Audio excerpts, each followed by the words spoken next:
Good morning. Welcome. Thank you for joining us for supporting graduate students through peer mentorship. My name is Michelle Storie. I am an associate professor in counseling and psychological services department, and I am coordinator of the school psychology program. And I'm pleased to be presenting with three of my current graduate students. So I'm going to turn it over to them to introduce themselves. Hi, I'm Marcus Lombardo. I am a third year in the school psychology program, and I'm currently doing an internship working full-time in the Syracuse City School District. Hi, my name is Nygeleke Jones. I'm actually a first year school psychology student and first year CRISP fellow.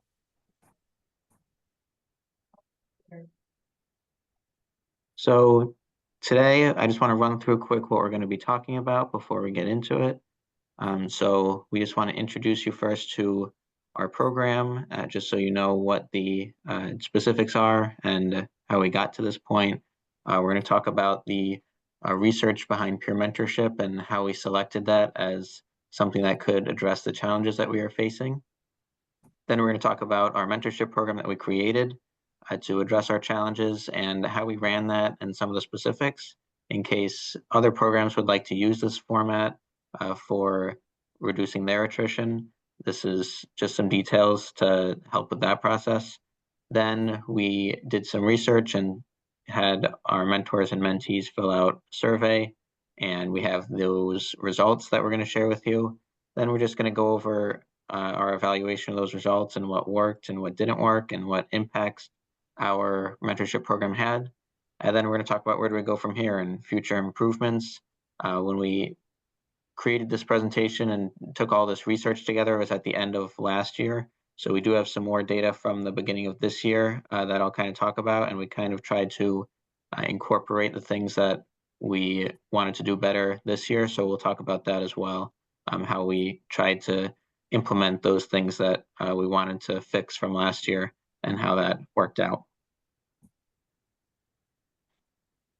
So first, I'd like to start by giving you a little bit of background related to our program. So our school psychology program is both a master's program, and then students complete an additional 6 hours of coursework to receive their certificate of advanced studies.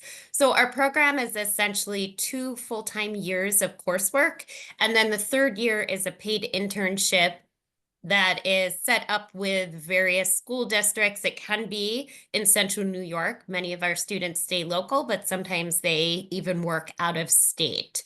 And students also complete both a counseling and a school psychology practicum as part of the program.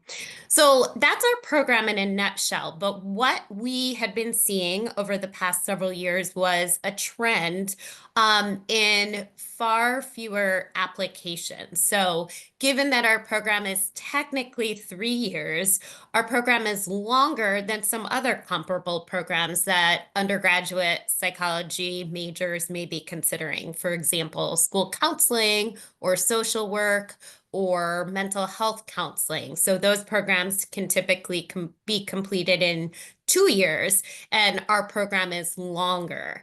So we were seeing a reduced number of applicants. And so I just started at SUNY Oswego in 2019, right before the pandemic. But even then, we were seeing far fewer applicants than used to be applying many years ago, which does coincide with a nationwide school psychology shortage. So there is a shortage of school psychologists.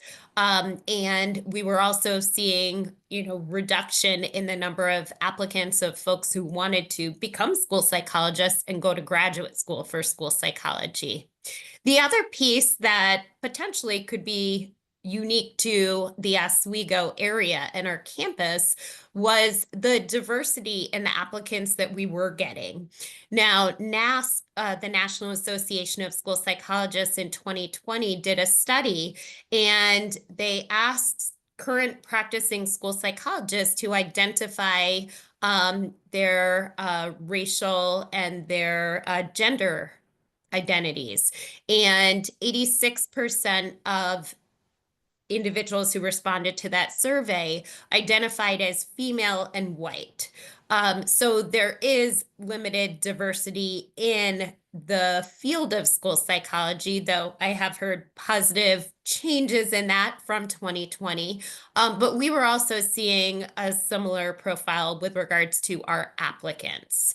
The other thing that really stood out to me as a new faculty member when I started in 2019 was seeing the attrition in the program. We would have a lot of graduate students who would start our program and then not complete it.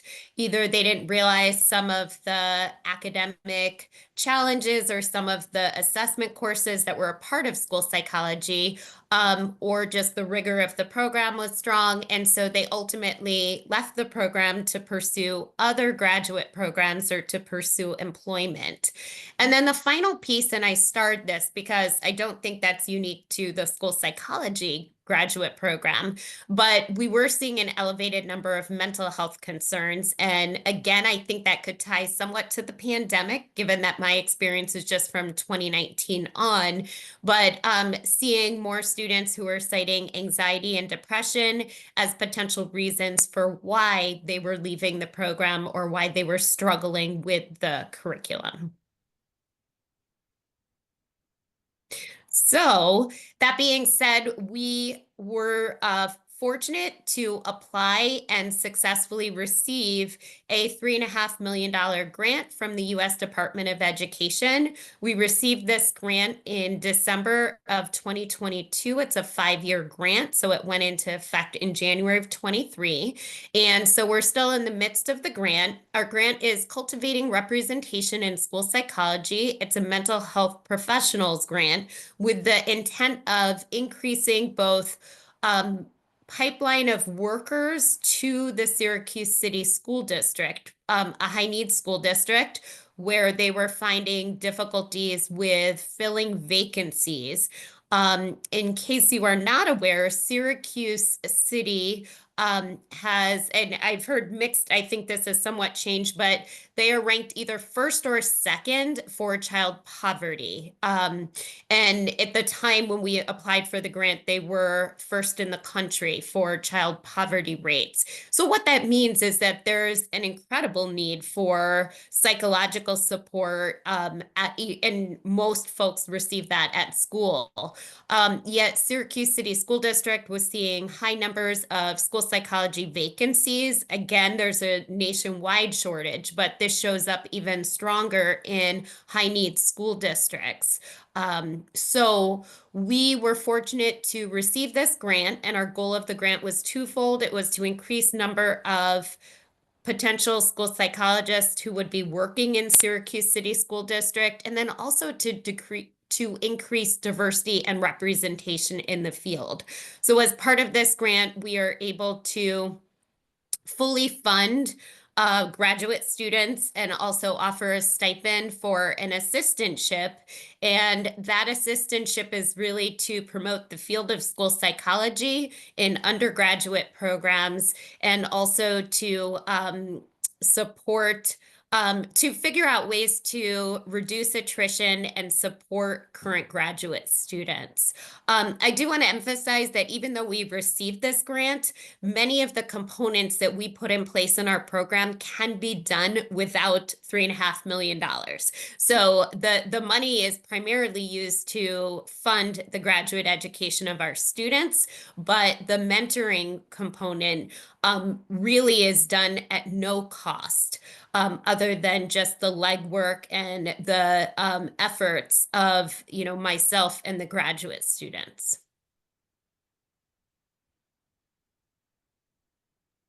Okay, so now we're going to go into the research because when this fellowship started in January 2023, we looked at the challenges that we were facing. We looked at the attrition that Dr. Storie talked about, and we wanted to investigate some of the practices that exist in the research that other programs have used to address that challenge and see how we can fix it in our program.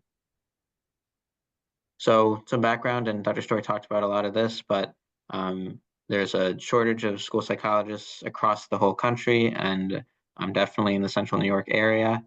And then just some data to back that up. So NASP's recommended ratio of school psychologists to students is 1 school psychologist to every 500 students.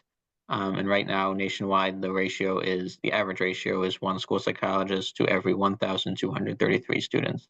So obviously that falls far short of the recommended ratio that is necessary to provide those services to students.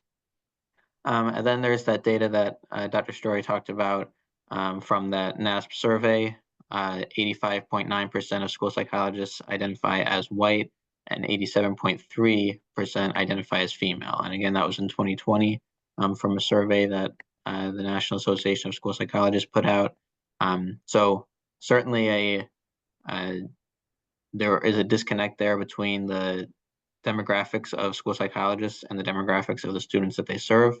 So representation matters, and that's why we want to increase the diversity of the field of school psychology. So this is some background about attrition in programs in general. So a report from the American Psychological Association in 2017 found that school psychology doctoral programs had a higher overall attrition rate than doctoral programs in other fields of psychology, excuse me.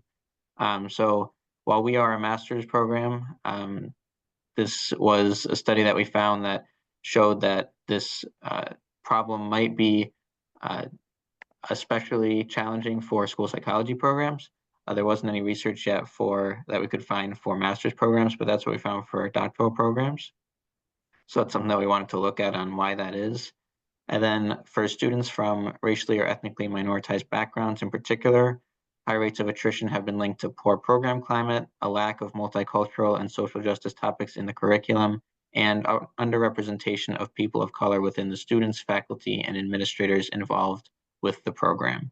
So you can see that that's what we were up against, and that's what we had to look at to see how can we change this, how can we improve the program climate, how can we solve those other issues. Some of them are beyond what we could do at that time, but we came up with a solution to some of those concerns that we saw. So some other solutions that have worked in other programs that we looked to.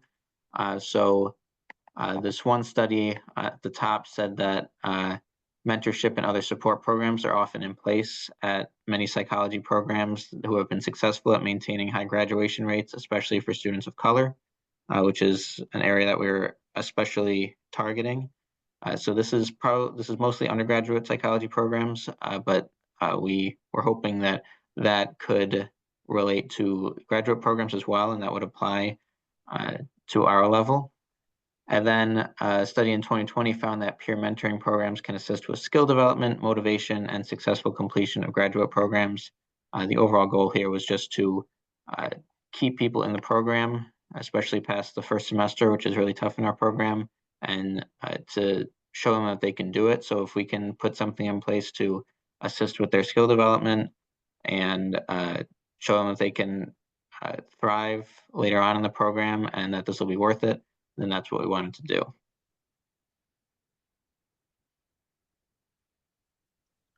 Hi, everyone. As Marcus kind of just discussed the research behind the need and purpose of having mentor support in a program such as this one, I'm going to be specifically kind of discussing SUNY Oswego's school psychology mentorship program. The first group of fellows decided to follow the research to help grad students at Oswego, and we'll be discussing how we formed and carried out mentorship programs in greater detail below. So how does our mentorship program work?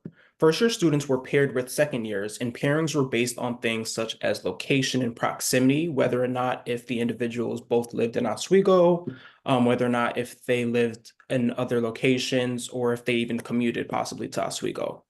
Their preferred contact or the preferred method of contact and the amount of communication expected or wanted by the first years or between the first years and the second years was taken into account.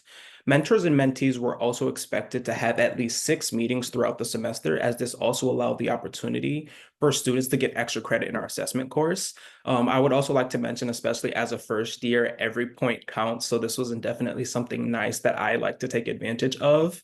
But in turn, this just offered a bit more of an incentive and encouragement to ensure that individuals were meeting those meeting suggestions, and ensuring that they were fulfilled. Additionally, the Chris Fellows also planned events throughout the semester to increase camaraderie, and connection within our program and the student body. This included a lot of things like social events, with the most popular being a potluck and a school psychology trivia night. We also had volunteering events and professional development opportunities. Additionally, another part of the program that was incredibly helpful was the assessment practice sessions. So the second years would actually pretend to be an examinee, and this allowed the first years to practice test administration and get advice directly on how to give the assessments appropriately and correctly. As Dr. Storie kind of mentioned earlier, these assessments are fairly new to some students, especially as first years coming in who possibly have no idea what to expect through these assessments. So again, just my personal experience with gaining some of this advice on how to directly give these assessments was incredibly helpful.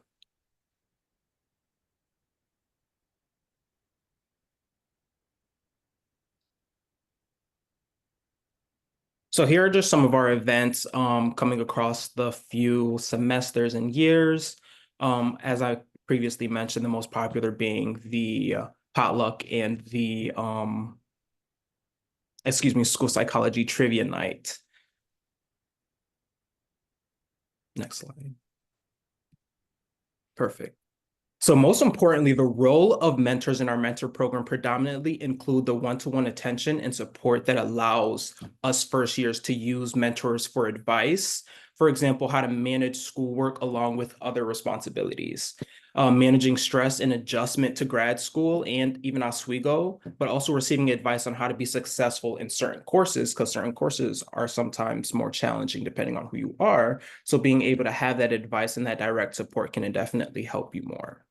More specifically, advice might look like second years working with first year students by providing personal experiences, and even giving advice for success, like writing a section of your report each day, turning in rough drafts to the professor, when kind of the best time to take specific courses might be, but also especially prioritizing taking days off to help with burnout. Especially personally with my mentors and individuals that I've been working with, they've really been able to support me with recognizing that although we are very busy individuals, we still do need those times to kind of refresh ourselves so that we can stay resilient and grounded in the work that we're submitting and the work that we're doing. Mentors would also be a resource to provide encouragement when the first years might be struggling in the program. Again, kind of going back to that attrition rate that Marcus kind of talked about and discussed earlier. Mentors also help first years navigate resources such as printing, finding the counseling and psychological service offices, connecting them with professors who might have similar interests, but also other individuals. I think a big thing coming into this program for me was friendships and kind of finding my place here. So mentors definitely help to establish friendships to have in the program when coming into Oswego, but also to help you not feel so alone and kind of secluded during that period of transition.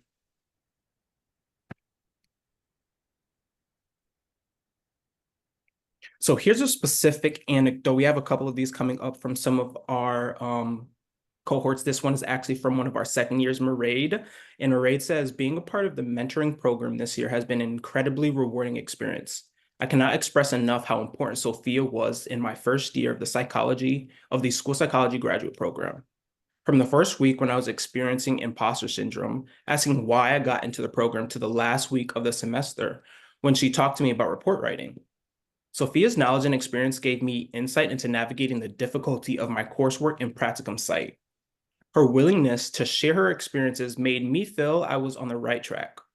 Sophia has been more than a mentor academically, but has been a space to express how we each have our own work-life balance and what keeps us motivated in a field where burnout is present. I'm forever grateful for the support and encouragement Sophia gave me throughout the year. My only hope is that I can be as helpful as a mentor as Sophia was to me. Here are just some pictures of our cohorts. I would say that my favorite is probably right on the bottom left. That was actually our scavenger hunt that we had in the beginning of the semester. I also want to know, shout out to my team because we actually won, or we were one of the top winners.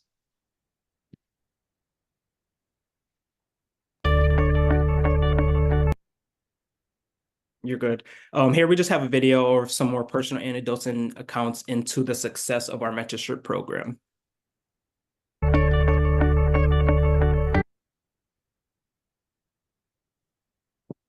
The first year of this program is very difficult. That first semester, you have a lot of things thrown at you with a lot of variety and things that you are not used to. And the only reason we made it through is because my cohort had each other. We, every day, the amount of hours that we spent texting and calling to get through it, I could not even tell you. And throughout, I kept saying to myself, if I had somebody that had gone through this who could just answer, some questions and give me some feedback and all those things, I think it would have benefited me greatly.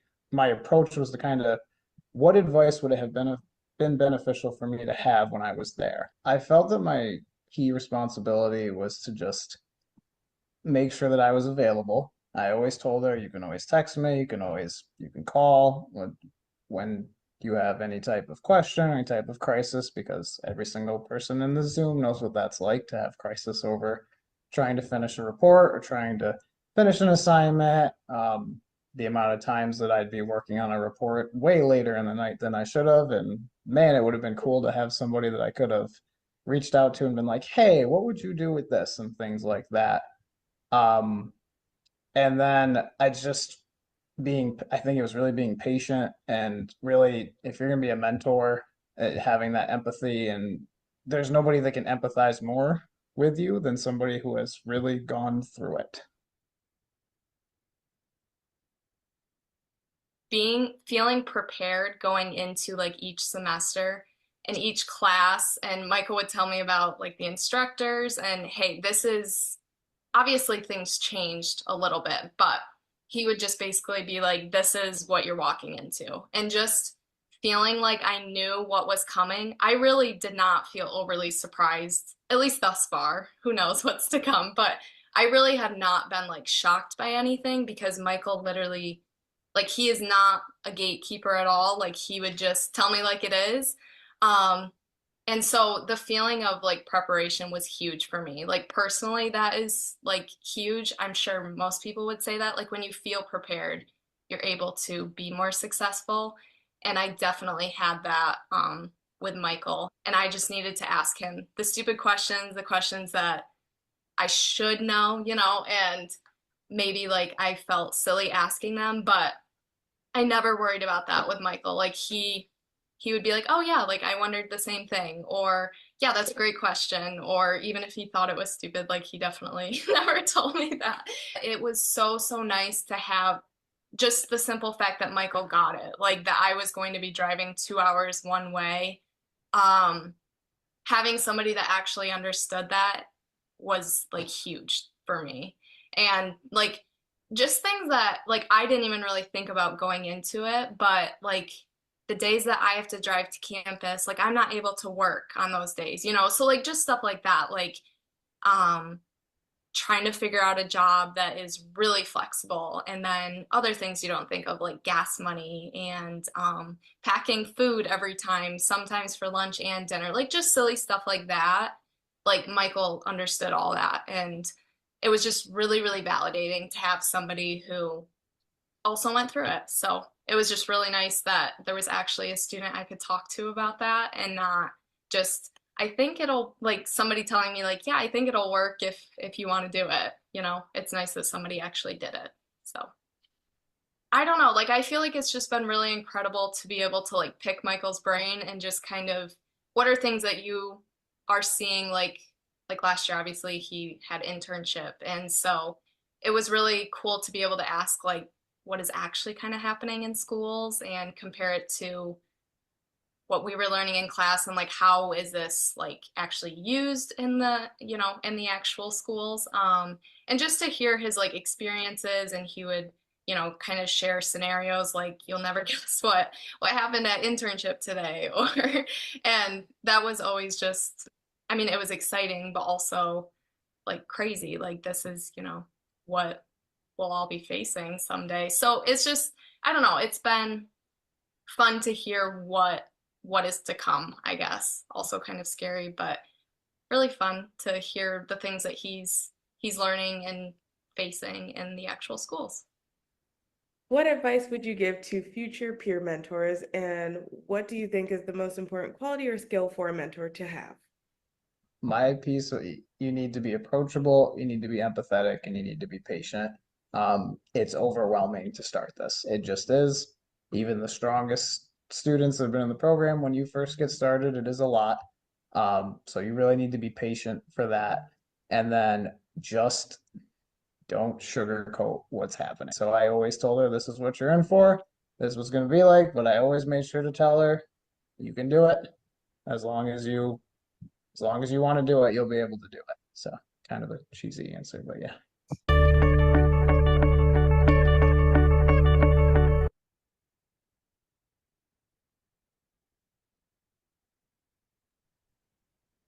All right, so now we're going to talk about the results.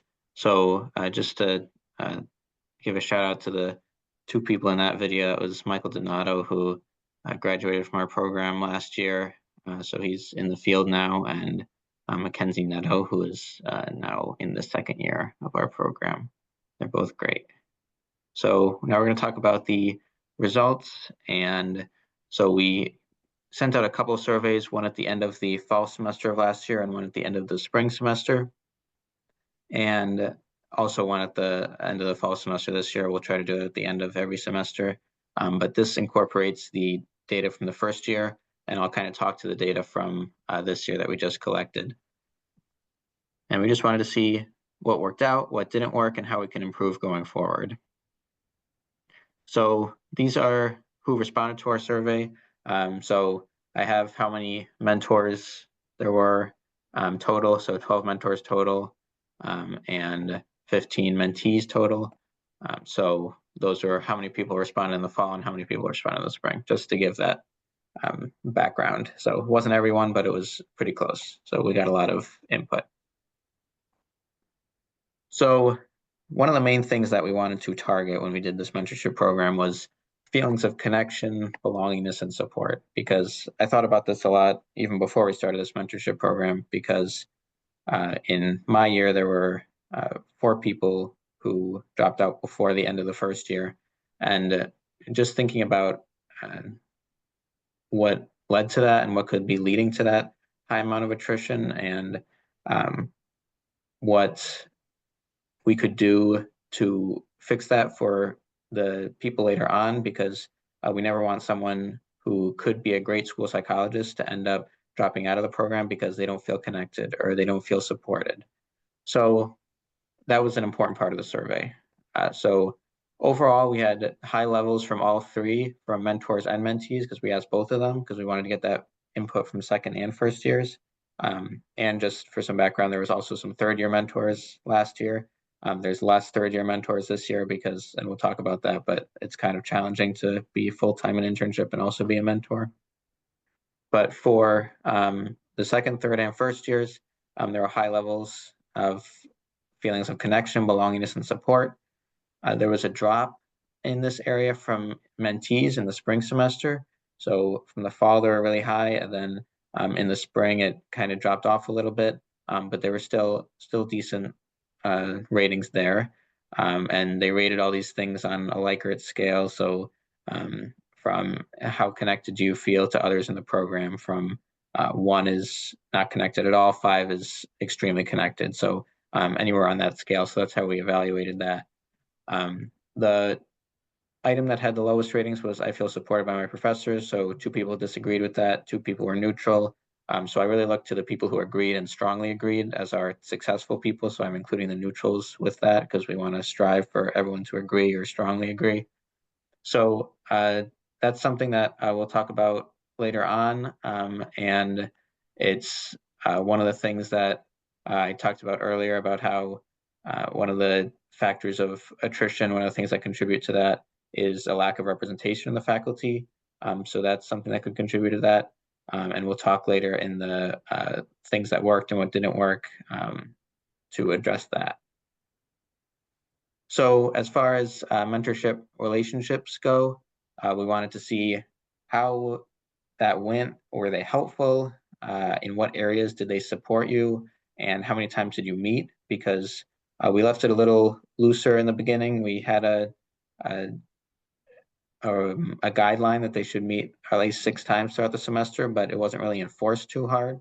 So that's something we wanted to ask about too, to see how that went, how many times you were actually meeting. So for helpfulness, in the fall, most mentors thought they were being helpful to their mentees, and most mentees found their mentors very helpful. So I did a little -2 there because that's how many people did not find their mentees helpful. So we just wanted to keep that in mind, that there were some people who were outliers and didn't find that helpfulness in the mentors like most people did. In the spring, both of these numbers dropped, but most mentees still found their mentors to be helpful. So that was successful as far as I can tell for the most part. So that's our primary goal. Mentors were helping the mentees. So areas of support in the fall, mentors were very helpful in the areas of academics and general advice about the program. They were less helpful for stress management and socially. So those are the 4 areas that we targeted. Kind of as we would expect. So academics was the thing that they're helping with a lot, and general advice about the program, like Nygeleke talked about. What courses should I take? When should I take them? Things like that. Should I take it in the summer? Should I take it in the fall or the spring? Just the general advice that you ask about the program. In the spring, the helpfulness of the mentors in all areas dropped significantly, except for in general advice about the program. So even the academics, it dropped significantly. So we'll talk about that later as well. And then for meetings in the fall, most pairs met 5 to 10 times throughout the semester, but 2 said they never met with their mentor. So obviously a huge problem there that we want to address, that some mentees were never meeting with their mentor at all. Most mentees said the amount of meetings was perfect, so that 5 to 10 times was a good amount for them to get enough support, but not be too overwhelming because everyone has busy schedules. In the spring, most pairs met 2 to 5 times, but 2 of the pairs met over 10 times. So we see that discrepancy in how the mentoring relationships went. So for the most part, the meetings went down in the spring. It was just a few times that they met throughout the semester. But then there was a couple of those relationships that lasted throughout the whole year, and they were meeting consistently. And that's partly how we pair them. One of our mentor-mentee pairs lived in the same house. So there's some pairings that went better than others. They have easy access to be able to talk to each other in that setting. And some of our mentors and mentees just became very close friends. So they were, even if they didn't have to be mentoring officially, they were still, meeting for coffee and just hanging out. And that's great to see. So then we evaluated our events, because a lot went into planning them. We spent a lot of meetings talking about what we should do for events and when the event should happen, where they should happen. And I wanted to point out in that slide that Nygeleke covered about the different events that we had. If you wanted to look at those, I put all of the locations that we did the events at, because if you're wanting to do a program like this at your program in Oswego, there's a lot of good locations here, and we weren't spending a lot of money on these. We were finding locations that were easy and accessible, and that everyone liked in the Oswego area. So I put the locations there and the events, just in case those were some inspiration for future mentorship programs. So our evaluation of the events in the fall, most mentors didn't attend the events. It was mostly mentees. And part of that, as I said, is that a lot of them were 3rd years. They were, some of them were hours away, so they couldn't easily come to campus for the events that we had. Most mentees who attended events found them helpful for increasing connection. That's great to see. That's our primary goal for the events, is so that everyone can communicate and hang out and feel more connected to others in the program. 2 of the events during the semester had good attendance and were seen as helpful by those who attended them. And then in the spring, 2 of the events again had good attendance and were seen as helpful by most who attended.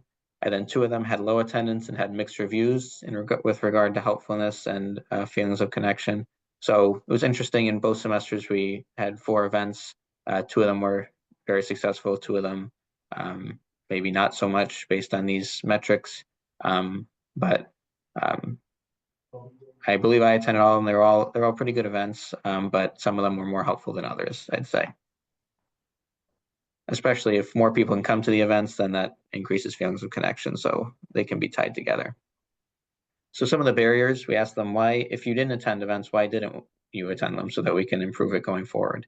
Distance was the main concern, obviously, for commuters and for those third-year students. If they, like we heard Mackenzie talk about in that video, she drives 2 hours to campus. So if it's on a day when she doesn't have class, it's hard for her to drive an extra 4 hours to come to an event. So that's something that we had to take into account. And then time constraints, some people said there was too much homework. So if they were all busy, we all had a lot of assignments. So sometimes they prioritize that, and that's understandable. Or the events occurred during their work hours. Again, understandable. That's something that we have to consider every time, of what time works best for some people and what doesn't work for other people. And then some positive aspects, socializing. Everyone thought that was a very positive aspect. They liked being able to connect with people who weren't just their mentors. They had that one relationship, but they wanted to connect with everyone else as well. And talking to other mentors, like I said. So they enjoyed that time to be outside of an academic setting and just be able to socialize with everyone. So what worked? So overall, most mentors successfully supported their mentees throughout the first year. So I'd say it was very successful if we're looking at it that way. Before this existed, there wasn't much connection between the cohorts, I'd say. I have a few connections with the cohort above me, but it didn't, since it wasn't formalized, it's kind of left up to each individual person, and it doesn't always happen because our schedules don't align and there's not any time for us to formally meet and socialize with each other. Most mentees were very satisfied with their mentors' abilities to provide advice about the program and to help them build their academic skills. So as we talked about, those were our most successful areas. And first-year students felt more connected to others in the program, partly due to the program's social events. So students are feeling more connected to others. They're feeling supported academically. They're feeling like they can have someone to turn to ask advice about the program. So in those areas, it was really successful last year. So as far as the data from this year, just preliminarily, it seems like we have less mentees who aren't feeling supported. So there's less of a disconnect there. And a lot more that are saying that their mentors were very helpful to them. And I'll talk about the improvements that we made in future slides. So from a faculty perspective, I have seen this to lead to significant gains in reducing attrition in our program. So I'm going to show you some specific slides related to that in just a moment. But what I've found is that the students feel much more connected and part of a community. And just to be clear, we had tried to do an informal mentoring program a couple of years ago, but because of some of the challenges that Marcus talked about, the fact that we have some students who commute and some who live in Oswego, we have most of our students work in addition to completing graduate school full time. So it can be challenging to coordinate events, and it can be challenging to find times that work. Plus, there is a high workload for the program. But I've seen in general, folks feel more supported. I've seen it from an informal standpoint. I've seen less of the mental health concerns that were frequently brought to my attention a few years ago. Now, again, that could have been related to the pandemic as well. But in general, students seem better able to handle the stressors of the program. And last year was the first year that we saw no attrition in our program. So next slide, please. So we've also seen a huge gain in number of applicants. And so I attribute this to two things. First of all, I do have graduate students working for me, and they are presenting in undergraduate programs. We're also doing a social media campaign to try to promote the field of school psychology. But I also think that when we do our open house nights and talk about the field of school psychology and our graduate program in particular, we are able to have our current graduate students talk about the mentoring program. And so they talk about the connections built and how students feel like they're part of a graduate community. One of the pieces that Marcus hasn't mentioned is that he also has a podcast that he started, and that podcast talks about our graduate program. It talks about graduate school in the field of school psychology, and it talks about DEI. So there's a DEI component to this as well. And I think that students are learning about our program through that means as well. Next slide, please. The other piece, so again, we had 43 applicants in the 22-23 year. That has risen to 104 last year, and we're on track for also having a large applicant pool for this upcoming year when applications close on February 1st. But what's very exciting is that we're seeing a significant increase in diversity. And just to keep in mind, the way we identify diversity is self-reported via Slate. And in particular, we're looking at underrepresented fields with regards to racial identity and gender identity in the field of school psychology. And you can also see, I don't have data for the 2020-2021 school year with regards to retention, so that's why the X is there.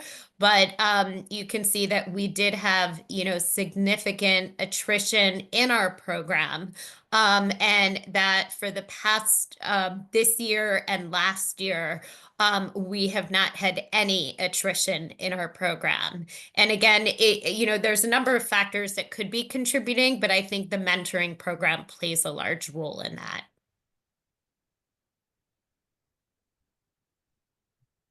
All right, so now we wanted to look at what didn't work and what we can improve going forward.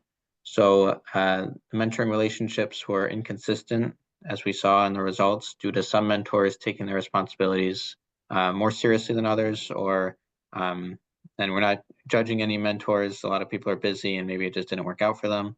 But a lot of the mentees did not get a lot of support from their mentors, and others, as we saw, they were meeting like more than 20 times throughout the year. So they were getting a lot more support. So got to find a way to make that more consistent. There was a drop of quality in mentorship relationships from the fall to the spring, both in how many times people were meeting and in the feelings of how much they were getting helped and what areas of support they were getting help with. And part of that is that as we've talked about, the first semester is by some accounts the hardest. We have a class that we always talk about, our cognitive assessment class, that takes a lot of time and a lot of effort. And I think just starting it with that, it's kind of a hard adjustment period. So that's where a lot of the focus was for this mentorship program. So I think later on in the spring, it was kind of unclear if they should still be supporting and how much they should still be supporting. And mentees in general will probably seeking more support in that first semester. But that's just a hypothesis of what was happening there. And many of the social events were poorly attended, and the events were particularly different for those commuter students and the third year students to attend. So those are some of the things that didn't work. So here's some future directions, and I'll talk about how we've tried to incorporate these at the beginning of this year. So ways to improve on the program. So high quality training, which would include the following: clear communication of mentoring responsibilities so that there's no confusion about what people are supposed to be doing. Best practices for how to peer mentor, because it's a skill that you have to learn. So just best practices there. Make sure they're not overdoing anything or doing anything unethical, supporting them too much, and making sure that they're supporting them in the best ways possible. Resources to provide to mentees when applicable. So this could be resources for campus, like the Office of Learning Services, Tutoring Center, the Writing Center, or it could be things specifically related to our fields, like resources for counseling materials, or resources for cognitive assessment, like how to use Q Global, which is one of our assessment programs, and how to use that to the best of your ability. So those are some other resources you can provide, and then high levels of engagement for mentors. So that's something that I think should be included in a training. So we had a training at the beginning of the first year. I didn't think it included many of these things. It was kind of quick, and since it was just the beginning, we were kind of scrambling it together. And then at the beginning of this year, I ran a training that incorporated as much of these as I could. The scheduling was difficult, so we did it on Zoom, so engagement wasn't great there. So in the future, I'd love it if it was in person and we could have high levels of engagement from everyone. But we did that training to communicate all the responsibilities that people need to be adhering to, all the best practices. And then we also created a packet of all the different responsibilities to make it clear for everyone. I had have a shared Google folder that I shared with everyone, with all the resources that they might need and that packet in it, so that everyone can look back and see what are my responsibilities and what are they expecting of me, and what do I do if I feel like I'm not getting enough support or anything like that. It's all outlined in there. So it's a whole outline of the mentorship program. And then a system of accountability for mentors. So because that inconsistency, we want to have a way to check in and make sure that mentees are all getting the support they need, because it's not fair that some people aren't getting enough support just because of who they were paired with. So this is something we did integrate into the program. We did a Google form in the middle of the semester, probably right around the middle, for mentees and mentors to check their progress and their satisfaction. So how helpful is your mentor being? Do you feel like you're getting enough support? For mentors, do you feel like the responsibilities are too much? How's everything going? And then Dr. Storie, the program coordinator, will check that and see if there's any adjustments that need to be made. And then a process for providing a different mentor if one is not meeting the expectations or needs of the mentee. If mentors put too much on their plate, or for whatever reason they feel like they can't be enough support anymore, or if the mentees feel like they need a different mentor, we have a process in place for switching mentors and making sure that they're getting that support. And we had a backup mentor that we utilized this year, so that's something that we should have in place as well, in case one mentor can't do it, and we don't want to really double up too much with mentors getting multiple mentees. So having a backup in place to make sure there's someone to step in if need be. Prioritizing quality of events over quantity. So we talked about how there was 2 really high quality events for both semesters. So just thinking about that, that's just something that we need to think about going forward, of what's going to get the best attendance and what's going to be worth our resources and time. And that's something that we'll look to the data to see if that worked out better this semester. And then a support system for mentors and mentees. So that's something that we want to put in place too, of just how to make sure that they're getting the support they need if mentors feel like they don't know what they're supposed to be doing, or they want some extra guidance, or if mentees want support from someone other than their mentor, whatever it is. We want some way to make sure that they're being provided support. So the one thing that we could integrate is just a suggestion that's been brought up, is possible office hours for the fellows, like a couple hours a week that people can come in and just talk to the fellows about any minor issues that they're having. If there was anything major, they'd have to report it to the program coordinator, but just so that they can kind of be that layer of support if needed to field concerns. And here's our references, QR code to scan if you want to see for that research that we looked to in the beginning. All right, now if there's any questions, we would be happy to answer anything.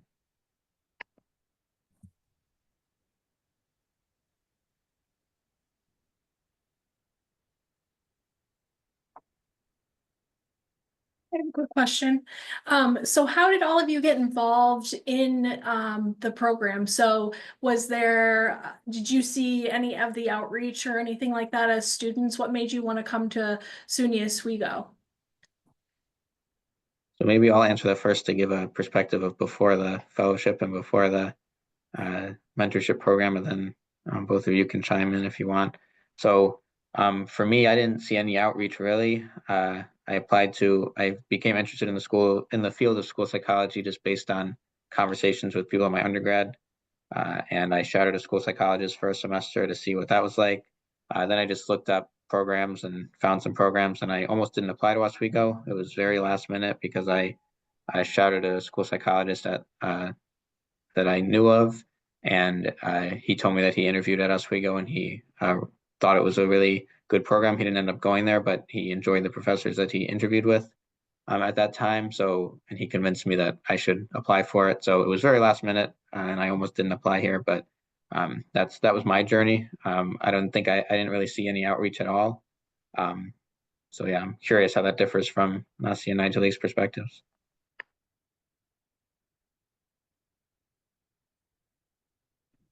I could go next. I applied because this was like the only school psych program in the area that is in the Syracuse-ish area. Central, you could go to like Rochester further or Albany. And I wanted to apply to at least one school in New York. I did actually see outreach. I saw Jared came to Lemoyne and presented, but that was after applications had already been closed, I believe. So I had just at that point had just been asking him questions about Oswego since I think it was after the application deadline had closed, but before I made a decision. So that was just my time to ask some questions and things like that. But I just applied because it was in this area and it was a master's. Yeah.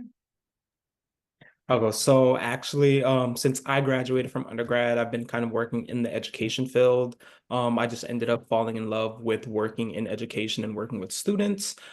So kind of similar to Marcus, with the tidbit of being able to work with school psychologists. I just kind of was able to see what they were doing in the schools, and I really fell in love with kind of the work that I was seeing them do. But then also similar to Nocyia, I actually had the honor of being in a meeting with Jared as well. So I really got to hear more direct experience with what school psychology students were learning and what they were doing, and in turn, kind of what they were bringing to the field. So I decided to come to Oswego. Great, thank you. Yeah, it sounds like a wonderful program, and based on the data that you guys had showed from NASP and the shortage that we're having, really kind of reaching out into our community and pulling in students like you all and getting them into the program and knowing what we have to offer here at Oswego. I think all programs, even I'm in health promotion and wellness, and our grad coordinators on the line too, Naja and or Dr. Zaid, and it's trying to get people to know what we have at Oswego sometimes can be difficult too. So it's great that you were able to find those connections with guest speakers and things like that. So thank you. Yes, thank you. And I'd like to thank my graduate students, Marcus, Nygeleke, and Nocyia for joining us and sharing your experiences today, and also for all your hard work in helping to make the mentoring program successful, because it's really been your effort and your ideas, and even your work in putting these activities in place. So for example, Marcus created our whole scavenger hunt for our students at the beginning of this year, which was our first mentoring activity for this school year. So thank you all for your efforts. It's much appreciated. And I think it's making a huge impact, both for our program, but hopefully for all the students that future school psychologists will work with.